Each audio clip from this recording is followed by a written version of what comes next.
श्री ठाकुर जी के चरणों में मेरा कोटि कोटि प्रणाम। जगत जननी जगत लक्ष्मी श्री बड़ो माँ की चरणों में मेरा कोटि कोटि प्रणाम। परम पूज्य पादो भक्त प्रभु श्री बरदा की चरणों में मेरा कोटि प्रणाम। परम पूज्य पादो श्री आचार्य देवदादा के चरणों में मेरा कोटि कोटि प्रणाम। एवं परम पूज्य पादो श्री अविंदा के चरणों में मेरा कोटि कोटि प्रणाम। एवं ठाकुर परिवार के सभी के चरणों में मेरा कोटि कोटि प्रणाम। आज इस सत्संग में, इस उत्सव में उपस्थित ठाकुर जी के पुत्र पांजरी कर्मीगण, इष्ट प्राण दादा, माताएं, छोटे छोटे बच्चे, सभी को यथावत स्थान पर मेरा आनंदित जय गुरु प्रणाम और ढेर सारा प्यार। आनंद का एक वातावरण है, माहौल आनंद से भर गया है। सभी के हृदय में वो हिल्लोल गा रही है। आज कुछ दिनों से जो आनंद हमारे अंदर से गुदगुदी दे रही थी, उसकी पूरी निखार, उसकी पूर्ण प्रकाश आज इस पांडाल में देखने को मिल रहा है। सबका जो प्रेजेंटेशन है, सबका जो यहाँ उपस्थिति है, और उपस्थिति ही गवाह है कि कितना आनंद में वो जी रहे हैं। आज इस आनंदमय पुरुष के सामने हम सभी लोग उपस्थित होकर उनकी इस जो अमृत गंगा प्रवाहमान हो रही है, उस अमृत गंगा के कुछ बूंद पान करके जीवन को अमर बनाने का कोशिश करेंगे। मैं अपने को ये बताना चाहूंगा, मैं एक मूर्ख व्यक्ति हूँ और यहाँ पर सब ज्ञानी गुणी व्यक्तियों से, आत्माओं से भरा हुआ है, और भूल त्रुटि हो मुझे क्षमा कीजिएगा। आज का जो एक विषय है, रोल ऑफ यूथ, युवाओं का क्या अभिनय है, युवाओं का क्या कर्तव्य है, किसमें इन सनातन संस्कृति को बचाने और बढ़ाने के लिए according to the philosophy of Shri Thakur Anukul Chandra जी, क्यों जरूरत है आज परम दयाल श्री ठाकुर जी को आना, और जब आए हैं उनको ग्रहण करना भी जरूरत क्यों है। और इसमें बात जोड़ दिया गया यूथ। एक जरा यूथ का मतलब है प्राइम एनर्जी। जिस टाइम हमारे लाइफ को अगर पार्टीशन किया जाए, सबसे मैक्सिमम एनर्जी हमारे पास तब होते हैं जब हम यूथ होते हैं। हमारी इस पूरी संसार में जो कुछ भी हम देख रहे हैं, उसके करने वाले जो करता है वो एक यूथ होता है। भारत में कैलकुलेशन करके देखा गया, हमारी जो पॉपुलेशन है नियर अबाउट 140 करोड़, और उसमें से 65% यूथ का कंट्रीब्यूशन है। अगर वो यूथ जिस जगह पे बैठा हुआ है, वो अगर आदर्श परायण है, वो अगर नीति परायण है, तो उनसे कोई भी कार्य गलत नहीं होगा। तो इसीलिए जरूरत है उस यूथ को आज के इस पुरुषोत्तम परम प्रेममय श्री ठाकुर जी को भागधारक जानना और उनको जीवन में ग्रहण करके चलना।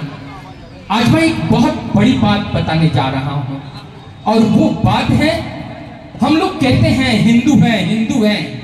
अब इस बात को ध्यान से हम लोगों को जानना होगा, क्या हम वास्तव में हिंदू हैं? और इस हिंदू शब्द आया कहां से है? हम लोग इसके बारे में कभी सोचा? कितना गुमराह किया है हमारे शिक्षा में, कितना गुमराह किया है हमारे एजुकेशन में। पुरुषोत्तम के आने की जरूरत क्या क्यों होती है? क्योंकि ग्लानि जब प्रवेश करती है, तब पुरुषोत्तम इस धरती पर आते हैं। और ऐसे ग्लानियां हम लोगों के धर्म ग्रंथ शास्त्रों में ऐसा हुआ है, और हम लोगों ने उस शिक्षा को ग्रहण करके, हम लोगों ने उस ज्ञान को अर्जित करके हम वही सीखे हैं और वही आज जान रहे हैं, और हम गर्व से कहते हैं हम हिंदू हैं।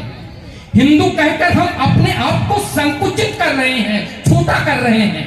मैं इस बात को बताऊं, और इस क्यों मैं कह रहा हूं कि हिंदू कह के अपने को छोटा कर रहा हूं। और ये हिंदू शब्द ईरान जब आए थे, उस समय इस शब्द का प्रयोग किया गया था, और उसके बाद जब फारसी ने इस हिंदू का जो अर्थ है, वो अर्थ बहुत ही घिनौना तरीके का है। लेकिन बात क्या है, हम क्या बाकी में हिंदू हैं? हम क्या हैं? हम सनातनी हैं। हम सनातनी हैं, उसके भी कहते हैं। हम लोग अनेक फिल्मों में, धर्म ग्रंथ में हम देखते हैं, आर्यभट्ट पत्नी पति को कहते हैं आर्यभट्ट कह करके पुकारते हैं। और एक भ्रांति फैलाया गया कि आर्य विदेश से आया, आर्य कहीं और से आया। आर्य का मतलब है श्रेष्ठ, आर्य तो मतलब है ज्ञानी गुणी, ऐसे ऋषि व्यक्ति। हम ऋषि के पुत्र हैं, हम आर्य संतान हैं। हमारे भारत वर्ष की परंपरा में उस आर्य की संस्कृति हमारे खून में दौड़ रही है, और उस आर्य संस्कृति को बर्बाद करने के लिए कुकृतियों ने जो घटना रचा, जो रचा है, वो बर्बाद नहीं कर पाएगा। क्यों? आज उसको जवाब देने के लिए परम दयाल श्री ठाकुर जी का इस धरती पर आविर्भाव हो चुका है। इसीलिए ठाकुर जी बोलते हैं, आर्य भारतवर्ष আমার জ্ঞান গরিমা গরিবিনী। आर्य भारतवर्ष আমার ज्ञान गौरिमा गौरविनी। हमारे जो आर्य भारतवर्ष है, श्रेष्ठ भारतवर्ष है, उसमें ज्ञान और गरिमा से भरा हुआ है। ऐसा भारतवर्ष में हम सभी जन्म लिए हैं। हम सब प्रत्येक का ये सौभाग्य है कि हम ऐसे धरती पर आए हैं, और जहां पर गर्व से हम बोल सकते हैं, हम आर्य हैं, हम सनातनी हैं, हम हिंदू कह करके अपने को टुकड़ा नहीं करना चाहते हैं। सनातन किसी को दूर नहीं करता है, सनातन जोड़ता है, सनातन तोड़ता नहीं है। और Sanatan is the platform for welcome every caste, जिसको कास्ट एंड क्रीड कह के हमें डिवाइड किया गया, जाति कहकर हमें डिवाइड किया गया। आज हमारे जो हिंदू हैं, मुस्लिम हैं, बौद्ध हैं, जैन हैं, सिख हैं, 5000 वर्ष बैक जाइए, वहां पर हिंदू नाम की कोई बात नहीं थी। वहां पर हम सनातनी थे, वहां पर हम आर्य कहलाते थे, और हम लोगों को हिंदू कह करके एक टुकड़ा बना दिया, हम लोगों को शक्तिहीन कर दिया, ताकि हम आगे बढ़ करके कुछ बोल नहीं पाए। अब समय आ चुका है, अब वो पुकार रहा है कि उस आर्य सनातनी की परंपरा को जीवन में धारण करे, और उस व्रत के सत्रथाय तक जाए, हम अपने जीवन को गौरव से जिए। सत्संग वेलकम करता है। ठाकुर जी की जीवन में धारण करने से कुछ नुकसान भी है, तो थोड़ा सा नुकसान भी गिनाओ। वो नुकसान है, बहुत बड़ा नुकसान है। वो नुकसान है, सुबह उठना पड़ेगा, सुबह का नींद चला जाएगा, और प्रभु के सामने बैठ करके प्रेयर करना पड़ेगा। प्रेयर का अर्थ क्या है? ठाकुर जी मैं ऐसा चलूंगा, मैं ऐसा बनूंगा, ऐसा मैं कहूंगा, ऐसा करूंगा। इस बात को रिपीट करना सुबह और शाम क्यों रखा गया? क्योंकि हमारे संस्कार में गिर जाए, हमारे संस्कार में जुड़ जाए। एक ही बात हमें सुबह बोलना है, शाम को बोलना है, ये कार्य होगा। और क्या होगा?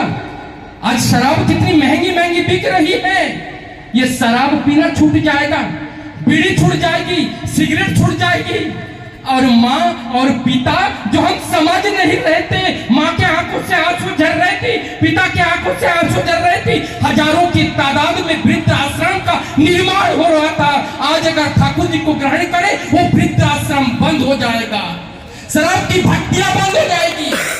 इस भारत को क्या मैं चैलेंज टू दी वर्ल्ड, किसी की हिम्मत नहीं है कि ये मादक द्रव्य को बंद करके दिखा दे, क्योंकि उन्हीं की टैक्स के पैसे से ये संपूर्ण दुनिया चल रहा है। बंद आपको और हमको करना पड़ेगा। जिस दिन हम दुकान पे जाएंगे नहीं तो बिकेगा कहां से? ऐसा प्रतिज्ञा करके जीवन को चलना पड़ेगा। और कब संभव है?